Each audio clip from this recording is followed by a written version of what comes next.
Adam Chris for my MMA News, and I am at 302 BJJ in Wilmington, Delaware with the man himself. I'm about to get in some trouble. Earl Trouble Small before he takes to the cage.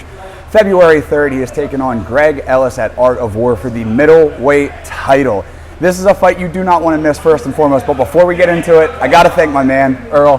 What's up, buddy? What's up, gangster? How you feeling? I mean, I'm feeling good, man. I just feel like I got a good workout in all 3 minutes of it, but you know what I'm saying? Yeah. We got it in. Before we got the camera set up, he pulled up. I was like, yo, you got to finish the workout with us. So he challenged me, and we got it done. Did I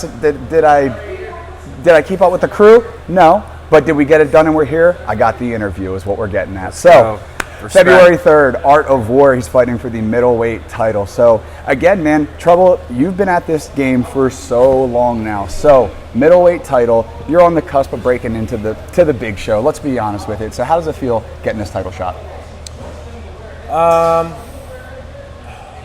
Lots of mixed emotions because I had the title fight with CFFC. Right. You know, I always get more personable with you. Of course. I low-key really wanted it. Yeah. I really wanted it, and it was like talking with my management, talking with my team, like what's going to be best for me and what's going to give me that next shot. It was tough. It was really tough. We kind of ended up falling into Mike Bicking's lap with Art of War, just over contract things. I didn't want to sign on to another Cage Fury contract. Mm-hmm. I loved the opponent, Donovan Beard. I feel like I'll fucking bust his ass. But this is where we're at. I'm getting paid more. I'm getting really good publicity. Mike's treating me great at Art of War. And I'm excited to be one of the title holders there. You want me to yell at these dudes? You're fine. We got microphones. They don't. Oh. You! Anyways,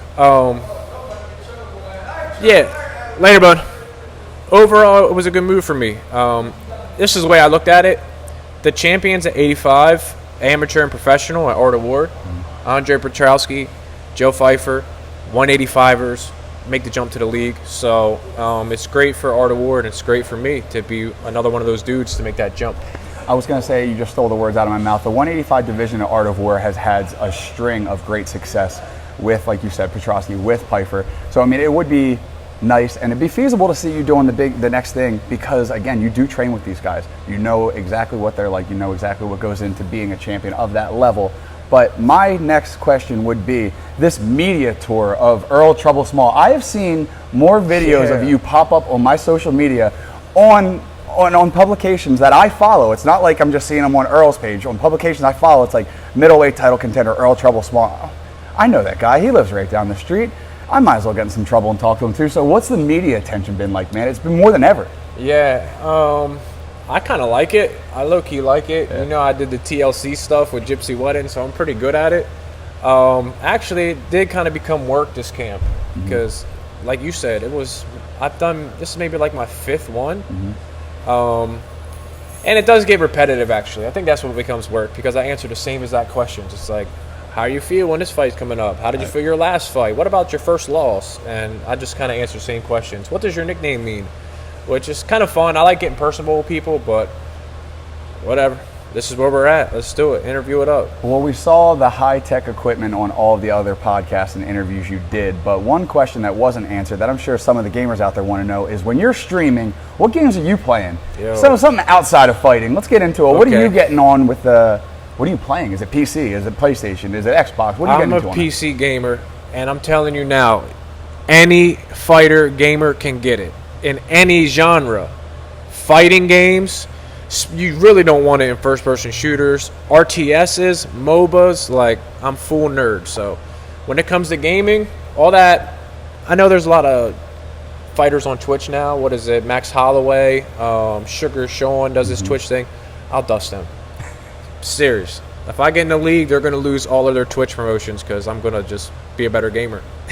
So I want to talk about the dichotomy of you being not only a fighter but a teacher. And you're a prideful person. I mean, the pride with your heritage, the Gypsies, the pride I see in your students. You're at every single one of their matches.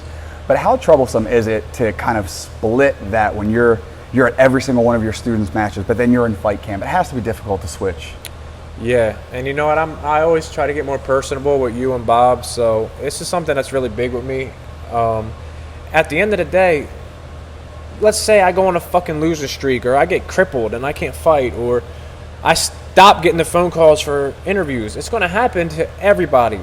I don't care if you're the GOAT. It eventually happens, and who do you fall back on? Like, there's only a handful of dudes that are absolutely notorious after their careers, you know, if you're going to become an actor or, you know, to keep continuing to carry on. So I really invest with the people who invest into me, because at the end of the day, they're always going to be there. So if I'm not a undefeated top prospect MMA fighter, who the fuck is going to be there for me? Like, my follow count is going up, and of course people want to train with me. I do go to mix it up with other people, but really who I train with when I go to other schools is people that have been there since day one. I've been working with Martinez, BJJ, Algio, MMA. Algio, yeah, really, I met all these guys in the room at Balance Studios. And Tim Williams, my coach now, like, people I've known for 15 years. And I don't turn my back on them, especially turn my back on my students, because what those guys are to me is what I am to my students. Mm-hmm. And I'm really just playing like a long-term investment game, which is kind of difficult, and some people don't see it. Some people just see the pot of gold and want to jump right in. But if you kind of just take your time and take a little bit out at a time, a little bit out at a time, and a little bit at a time, eventually you'll have a bigger investment, especially when we all grow old. Mm-hmm. That's what matters most at the end of the day. It's like being personable with people and caring about people. So, adding on to that, I want to talk about the pride that you get when you see your students competing, when they're actually, even win, lose, or draw, when they're soaking in the knowledge that you're passing down to them. And I want to talk about the separation of when you win, you get your own personal accomplishments. Like, what's the difference between that? Because it almost seems like you're more prideful of your students when they win, whereas a lot of fighters, it's all solo, it's all about them. And I don't get that just from you. And I've known you for years, so it's no BS about it. Mm-hmm. Well, I continue to kind of preach about this. I keep bringing up this term, like the culture vulture term, is everybody sees mixed martial arts in general, and they see the alpha male guy, I'm getting the girls, I'm getting the money. They want to be this, and they want to take advantage of this. I wasn't built up on that era, and I was not raised like that. You mentioned to me that I have different kind of values, and when I see another person succeed, it makes me feel better than myself, than me winning. I can give a fuck. I know I can fight. I know I can take care of myself. I don't need money. I'm a fucking jippo. I just read fortune cards. I do driveways. I don't need money. And I'm not a millionaire. Money is just not important to me. I'm not a baller. Money is just not important to me. I was always told, like, when you die, you don't take the money with you. So I got $5,000 in my bank account. I'm ready to spend it. I'm ready to go out with my boys and people that fucking love me. And if they're like, yo, Trub, I need this money, I don't even want it. Like, I'll tell you a funny story, and it's a really important, this is like an old gypsy folktale. Mm-hmm. Like, older gypsies back in the day, how they would express like a communion between each other. They'll take a dollar bill, $20 bill, $100 bill, and they'll rip it in half. So what that means is, like, I'll rip it, and you'll have my half, I'll have my half. Well, then it has no value. Mm-hmm. The $20 bill, $100 bill has no value. But it's an expression like, I'd give you my last dollar. And your last dollar, when you rip it in half, has no value. But that goes to show, like, you have a deeper meaning. Fuck the money. Like, I got your back no matter what. If you're going to starve, I'm going to starve. So I'm kind of getting off topic there, but to see another person, to see, especially children, to see, you know, I work with people that are depressed, and, you know, so my students go through a lot of shit that they can side with me and speak to me about. That shit means way more to me than boosting my ego and the DMs in my Instagram. Like, that's nothing. At the end of the day, that's not going to matter. Now, as a young man, I have a feeling that's kind of a tough thing to battle, because everybody kind of gets stuck at a young age with their personal ego, and then finding that balance of becoming a man, so to speak. Right. When were you able to find that fine balance of being that man, being that role model, everything not being so much about you as a fighter? Because I feel like everybody goes through that teenage entitlement, that young man entitlement. When was that fine line where you were able to put that line? It's tough because I was put in this sport at a young age when it wasn't very popular. Right. So I was the fucking man back in the day. I was like, yo, nobody knows about jiu-jitsu? Shoot, I will beat my whole middle school up. I'll beat my whole high school up. Mm-hmm. And I had no goals of, like, academic goals. I had no business goals. I'm like, man, I know what I want to do, and I'm so great at it. And so maybe I did have a little bit of an ego where I was just feeling myself. Anybody would. When you're 14 years old and you're carrying around Grappler's Quest and Naga belts and you're beating up adults, like, it's a great feeling. And I had to go through a lot of trials and tribulations with personal things, and I don't preach about them, or I'm not like, you know what, I had it hard. Everybody's had it hard. But I went through a lot of really rough things coming out of high school, and it just set things back for me, where I'm like, you know what, maybe going to the fucking UFC isn't the best thing for me. Like, maybe finding a way to provide for myself and have a roof over my head, like, that sounds pretty damn good. I love what I do, and I'm good at what I do. So if I can teach kids to shrimp and teach adults and have them build character, and I'm getting paid, and I don't need for shit, like, damn, I'm so blessed. I am so blessed. I don't need a big fancy car. Fancy cars are cool. I would love to have one. I ain't gonna say no to one. You hand me the title, I'm gonna sign it. Of course. But that's not what's most important to me. And it took me to have have some rough things happen to me and see rough things go on in my childhood. I'm a Romani child gypsy. I don't want to go too deep into things, but I grew up where it's uncles, cousins, 12 people all in one bedroom. You know, you feel me? It's rough growing up. And you see a lot of altercations, and not like crazy violence. I was never hit or something as a kid, but your uncles will fist fight one day, your pop will beat somebody up, then it's just a different life. And it took me a bit to kind of grow up and be like, what am I seeing? What is happening? And like, it just gave me a different outlook than kids who grew up maybe in the MySpace era to the Facebook. And I don't know, I was just raised differently. I was raised like an adult as a child. Right. So it gave me a different outlook.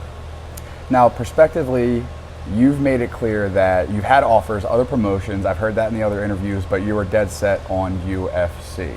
So prospectively, with a win in this next bout, how far away do you think is 2023 the year for Earl Trouble Small? So I got a call from my management, and they were like, I'm playing Overwatch. I'm gaming. You know, I'm top fragging. Actually, I play support, if y'all know what that is. I'm playing support. And I got a call, and my management Jeremy is like, yo, bro, can you fly to Vegas tomorrow and fight Saturday? This is on a Monday. I'm just like, okay, let me call my coach. If my coach can make it, I'll go. And I called Tim. Tim's like, fuck yeah. Like, somehow I'm going to make it there. Yeah. So like, all right, I called back. I said, cool, we're good to go. So I said yes to the opponent. I went and trained at Martinez BJJ that night, and I was pretty excited. I don't want to fucking call the dude's name out. It wasn't like it was a problem on his fault. He elected to fight on the following card, which makes sense. Like, let's fight another guy in the UFC instead of some brand new dude. Who knows what can happen, and also it's not a good look. He had a good opponent to begin with. So that really let me know, like, whoa, I'm on this radar Knocking. Here. Yeah, and 2019-ish, I think it was, like, I signed up for the Ultimate Fighter with Dre, the one that Andre made it onto. That was a pretty big awakening for me, too, because it was like, damn, if I was active, I would have got the call, too. I had a similar record to Dre, similar record to a lot of those guys, but I was just inactive. Right. So this stuff let me know, and seeing my teammates go on to the league let me know, like, damn, this is actually low-key easy. I just got to beat some people up and just kind of keep that streak going. So, yeah, maybe 2023. I hope so. Why UFC is the path I want to go? It's just branding. It really is branding. Like I said, the money's not important to me. If the money was important, I would go to ONE FC or something. Or, I don't know, I would fight in Bellator and just get some big checks. There is some money in the UFC at the end of the day, but you got to work hard for it. I just want the branding. I have a great facility here. I got a great family around me. Like, I just want that badge that says, I made it there and I was part of an elite group of fighters. Makes sense. Well, it all starts on February 3rd. I know you're not much for predictions, but I have to ask, how do you get the job done? How do you become the new middleweight king of Art of War? I ask myself that every night. For real, I'll be in bed like I'm having fights with this motherfucker in my dreams every night. So I'm ready to take it anywhere. That's like my answer every time somebody asks me. I'm ready to take it anywhere. Like, before you got here, I was just having a fucking slobber knocker with Tim Williams. And this is my second training session today. So I'm ready for a war of attrition. I'm really, after watching a lot of his fights, he digs and just gets after it, makes it this crazy mess. So I'm prepared for that. I've been striking with a lot of great strikers at Algeo MMA, Martinez BJJ. I picked up a lot of new things from my striking coach, Crew Eric, I've been working with from Knock Moy, King of Prussia. So I'm pretty much ready to go everywhere. The thing I haven't been working on is jiu-jitsu as much. I really haven't been grappling a ton. I do with my students, but on paper, though, if anybody looks at your jiu-jitsu record, they're not going to want to tussle with it, though. Yeah. So how I think about it is like, I look at my opponent and I'm like, okay, this is the level he's at. And we signed a contract 4 weeks ago. Like, what kind of training is he going to do in 4 weeks to prepare himself for what I've done forever? And maybe it ends up defending it, but it's not going to be the first shot. It can be the second takedown, the third takedown, and I'm going to be in his face ready to fight. Well, Earl, I appreciate you taking the time. I'm here with Earl Trouble Small, one half of the middleweight title. It's going down on February 3rd at Art of War at Wilmington, Delaware's 302 BJJ with the man himself, Earl Trouble Small. Make sure you buy the live pay-per-view for Earl Small. I'm Adam Christ. Make sure you keep it locked to mymmanews.com for all your fight news needs.